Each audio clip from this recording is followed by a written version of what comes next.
இயக்குனர் ஹெச் வினோத் இயக்கத்தில் தளபதி விஜய் முதன்முறையாக நடிக்கும் திரைப்படம் ஜனநாயகன். இந்த படத்தை கேவிஎன் புரொடக்ஷன்ஸ் நிறுவனம் தயாரிக்கிறது.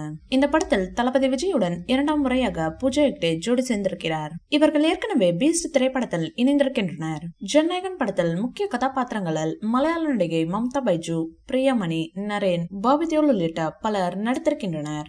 இந்த படத்தின் படப்பிடிப்பு கடந்த அக்டோபர் மாதம் பூஜையுடன் தொடங்கியது. ஜனநாயகன் படத்தின் ஷூட்டிங் ஆரம்பித்த நாள் முதல் முழுவீச்சில் படத்தின் வேலைகள் பரபரப்பாக நடந்து வந்தது. சென்னையில் இப்படத்தின் படப்பிடிப்பு தொடங்கியது. அதன் பிறகு கொடைக்கானலில் சில காட்சிகள் படமாக்கப்பட்டது.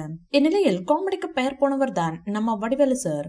இவரை ஜனநாயகன் படத்தில் நடிக்க வைக்க இயக்குனர் விஜயிடம் கேட்டுள்ளாராம். அதற்கு தளபதி அவர்கள் அவர் வேண்டாம் என சொல்லிவிட்டாராம்.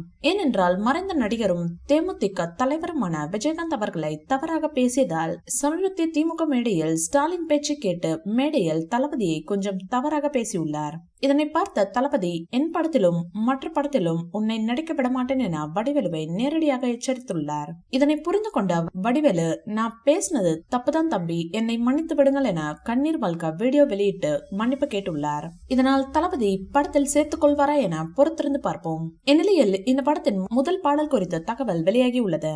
அதாவது வாரிஸ் திரைப்படத்தில் தி தளபதி பாடலை பாடிய நம்ம சிம்பு அவர்கள் ஜனநாயகன் படத்திலும் முதல் பாடலை பாடியுள்ளாராம். இந்த பாடல் ஒரு தரமான குத்து பாடலாம். கூடிய விரைவில் வெளியாக உள்ளதாம். தற்போது அதற்கான ப்ரோமோவை வெளியிட்டுள்ளது படக்குழு. படப்பிடிப்பு நடந்து கொண்டிருக்கும் சமயத்திலேயே ஜனநாயகன் படத்தில் பிசினஸ் தொடங்கியுள்ளது. இந்த படம் மற்றும் கதை பற்றிய தகவல்கள் பெரிதாக வெளியாகவில்லை என்றாலும் பலரும் இந்த படத்தின் மீது நம்பிக்கை வைத்துள்ளனர். முதலில் அக்டோபர் மாதம் வெளியாகும் என்று அறிவிக்கப்பட்டிருந்தது. ஆனால் படப்பிடிப்பு முடிவதற்கு தாமதமானதால் தற்போது பொங்கல் அன்று வெளியாகும் என்று அதிகாரப்பூர்வமாக அறிவிக்கப்பட்டது. இந்த வீடியோ பிடிச்சிருந்தா லைக் பண்ணுங்க, ஷேர் பண்ணுங்க. மேலும் விஜய் சார் பற்றிய தகவல்களுக்கு எங்க சேனலை சப்ஸ்கிரைப் பண்ணுங்க.